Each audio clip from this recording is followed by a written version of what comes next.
cumhuriyet meydanıdan ayrılmasın. Milletin İslamiyet imanıdan ayrılmasın. Milletin hakkaniyet vicdanıdan ayrılmasın. Milletin Turaniyet ünvanıdan ayrılmasın. Milletin hur afiyet devranıdan ayrılmasın. Milletin bilsin vatanning qadrini har etmesin. Bu mukaddes can vatan can anını zar etmesin. Başkalar bizning degan shum so'zga iqror etmesin. Müşterek devlet degan yolg'onni darkor etmesin. Ana vatan Sharqiy Turkistondan ayrılmasın. Vatan milletni sevmek ahli İslam şanıdır. Bu hakikat, bu adalet Tanrı'nın farmanıdır. Bu iniqsiz, şüphesiz hakkaniyet mizanıdır. Asli nesli pak vicdan ahlinin cananıdır. Candan ayrılsın lekin canandan ayrılmasın.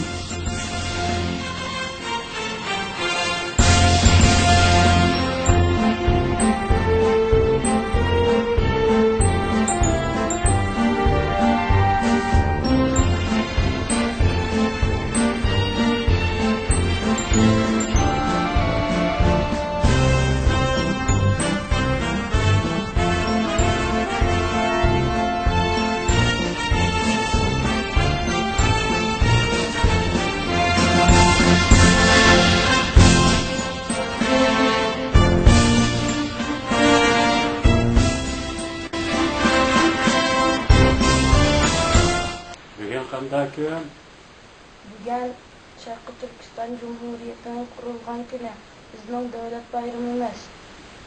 Biz nima uchun bu kunni xotirlaymiz? Bu kunni xotirlash orqali o'zimizning milliy va diniy burchimizni eslaymiz.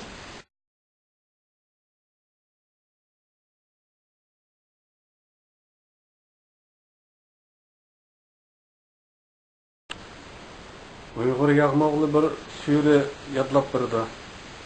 Bismillahirrahmanirrahim.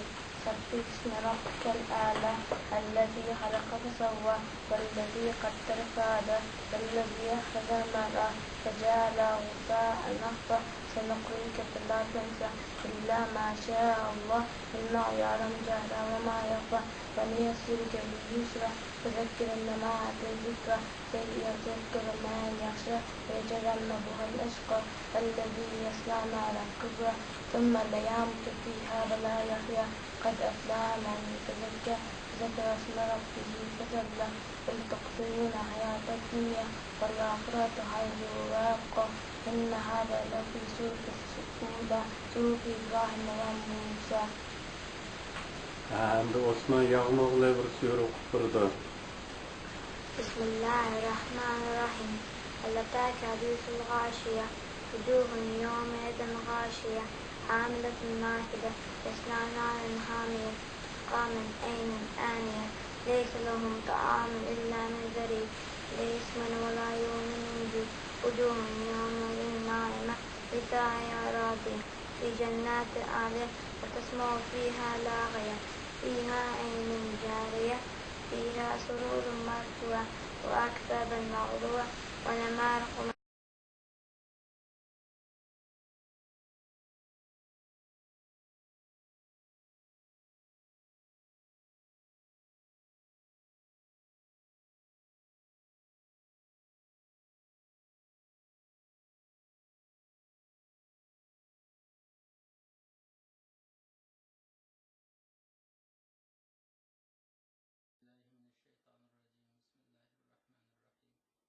أعوذ بالله من الشيطان الرجيم. بسم الله الرحمن الرحيم.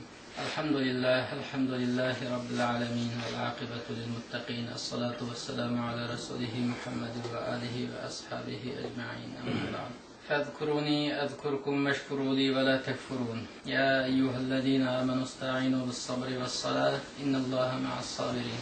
ولا تقولوا لمن يقتل في سبيل الله أموات بل أحياء ولكن لا تشعرون.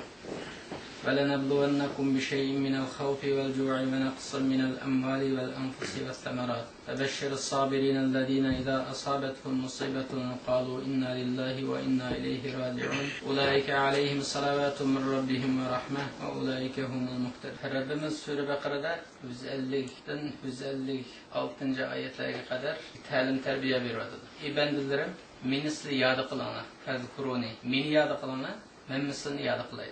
Vashkuruli va la takfurun. Mening bergan ne'matlarimga sizlar shukr qilinglar. Men tuzkurlik qilmanglar, kafir bo'lmanglar. Alloh ba'da meni yod qilinglar, men sizlarni yod qilay. Shuning uchun har zaman Allohni zikr qilib turishimiz, Allohni yodimizda tutib turishimiz Allah tarafidan bekitilgan bir vazifa. Allohni yaxshi ko'ramiz, Allohni yod qilamiz. Allohning ne'matlariga shukr qilamiz. Shukr qilish vazifamiz bor.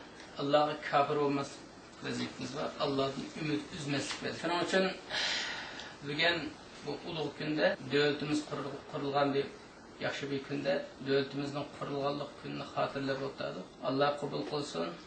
Ammo bu kun davlatimiz qurilgan kun bo'lishi bilan birga u qurilgan davlat qo'limizdan ketib qolganligi uchun ham xushal bo'lish bilan birga motam bildiradigan bir vazifamiz bor. Chunki Alloh tayyor bergan yo'g'on bir ne'mat.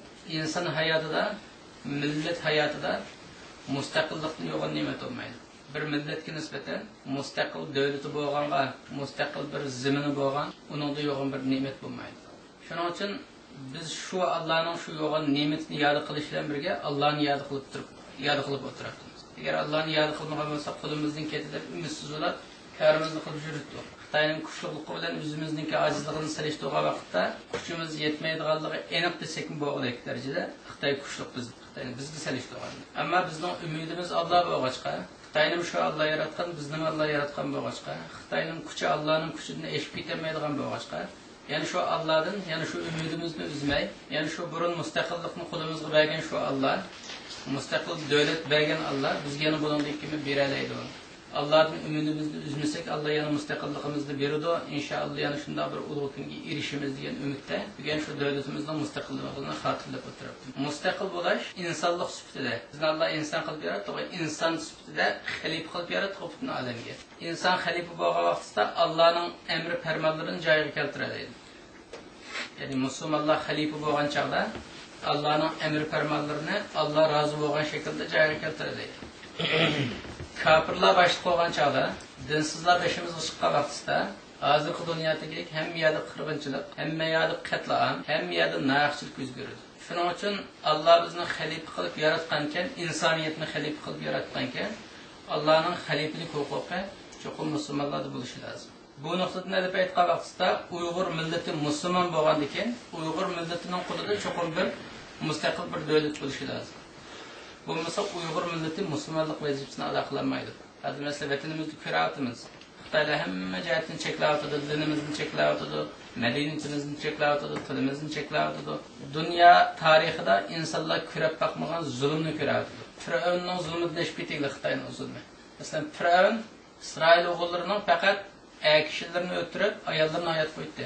Ayollarni xorlasimi, xizmat qilsasimi, endi ayollarni hayot qo'yib, kishilarni o'tirdi. Hozir Xitoy kishi demaydi, ayol demaydi, kichik bola demaydi, qari demaydi, hammani qo'lidan kelsam hammani o'tirib tugutish planida qirg'inchilik qilib beryapti. Biz shunday bir vahshiy dushmanning qo'liga qolib qoldik. Xitoy shunday qilib bizni islomdan uzoqlashtirmoqchi, Uyg'urligimizni assimilyatsiya qilib tugatib etmoqchi. Oxirgi nishoni shu Xitoyning. Bunda bo'lgan ahvol ostida bunda ketaversak, dunyoda hozir xarob bo'lgandek, oxiratga borgan vaqtda iymonsiz ketamiz, abadiy badbaxt bo'lib ketamiz. Shuning uchun bizdan birdan bir vazifamiz Sharqiy Turkistonlik bo'lish sifatimiz bilan bizning vatanimiz o'zimizning qo'lida bo'lish farz. Fiqh kitoblarimizda musulmonlarning zaminiga bir g'arish besib kelgan chog'da dushman kuch uningga butun shu mamlakatning ahliga, ayol, cho'ng kichik hammasiga farz qo'y. Qarshi turish, ularni qo'g'lab chiqarish. Hatto ayollar yeridan ruxsat so'ramaydi, qullar xo'jayindan ruxsat so'ramaydi u kun kelgan vaqtda. Ashunda qarshi turish vazifamiz bor. Farz. Chunki vatan qo'ldan ketsa, hozir biz kuni qolgan kunga qolamiz, dunyo va oxiratligimiz qo'ldan ketib qoladi. Shuning uchun shunday bir og'ir vazifamiz bor. Shu og'ir vazifamiz bo'lg'achqa, shu mustaqillikni qo'limizga olgan Xitoylarni qo'g'lab chiqqan kunni xotirlab esimizdan chiqmay shu orzu bilan yana takrar Alloh shu kunlarni yana bir bas ekan degan umidda o'tdi. Allohni yod qilib o'tadi ki Alloh bizni yod qilsin deb. Kafir bo'lmang dedi Alloh. Kafir bo'lmadik o'zimizning musulmonligimizni ifodalash uchun Qur'onni qo'yib shu vaqtlarda bizdek bir avlodlarninki shu Xitoyning qo'lida qilib hozirgi kunni ko'msin deb jonini beradigan, mol dunyosini beradigan ota-bobolarimizga yod etib, shularga Allohning rahmatini tilab, Allohning mag'firatini tilab, ularga